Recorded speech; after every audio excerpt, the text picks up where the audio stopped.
All right, is the 4K 120 frames per second good on this camera, the Sony a6700? Let's find out. At the end of this video, I'm gonna give you guys a bonus. I'm gonna be showing the 1080p 240 frames per second as well, and I'm gonna be talking a little bit about the limitations with that.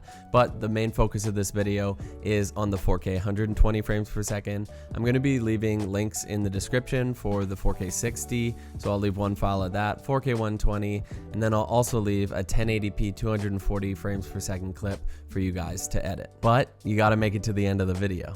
Just kidding, you can skip ahead.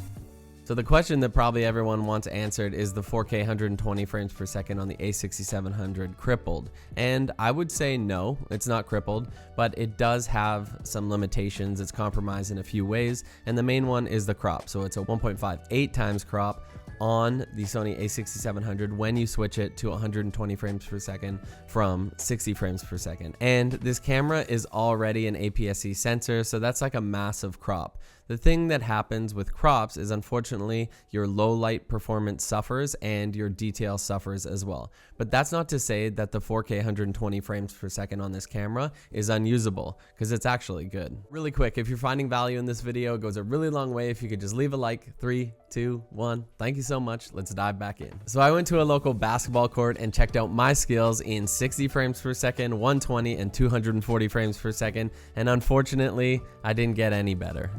Because of the crop factor, I had to shoot all of my 120 frames per second at 17 millimeters, and then I compared that to a 28 millimeter when I shot at 4K 60 and got a similar look. So I mentioned that the 120 frames per second on the a6700 is good, but why is that? So first, bitrate. It shoots at a high bitrate, 280 megabits per second, so it gives you a lot of content or detail in your image, which is really good. It also shoots at 10-bit 422, which is really good for color grading. And lastly, which is really important for me, is you have the ability to shoot it in S-Log. What else is good about it? Well, I did a test, just like a little selfie test, and the autofocus was really sticky, so it doesn't seem to be compromised in the autofocus performance. I'm gonna need some help in the comment section below because I'm not 100% sure on this, but this camera, the a6700 right here, it shoots oversampled 6K footage all the way up to 60 frames per second, and I couldn't find anywhere online that was talking about the 120 frames per second being oversampled 6K as well,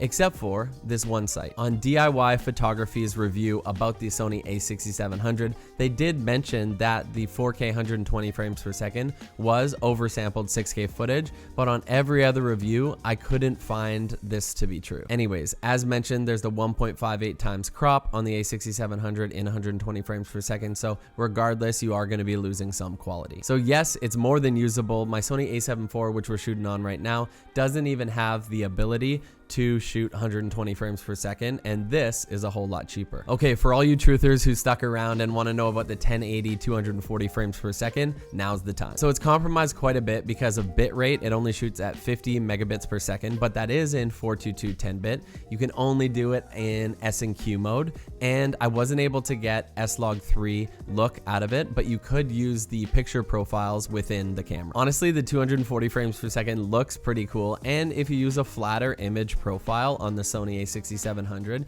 you might be able to play around with the colors a little bit because it is 10-bit. I hope this video helps someone out there. I appreciate you being here, and we'll see you in the next one. Matty out. Peace.